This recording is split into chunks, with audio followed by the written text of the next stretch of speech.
Welcome, today in front of me OnePlus 10T, and I'll show you how to change screen recorder sound settings on this device.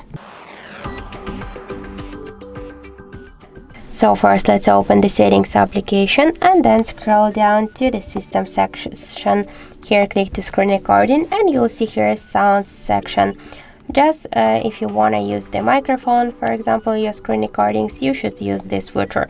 If you want to use only the system sounds, you should click here on the switcher. Also, you can use microphone and system sounds together. For example, you can comment something and to use all of the media on your smartphone. And if you want to use and shoot only the mute video, you should just turn off these two switchers together. Also, I have the second way how we can activate the screen recorder settings. Just first open notification panel shortcuts, and after that somewhere here find the screen recording icon.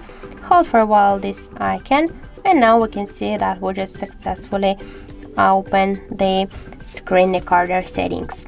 So that's it. Thank you for watching, and if you find this video helpful, don't forget to leave a like, comment and to subscribe our channel.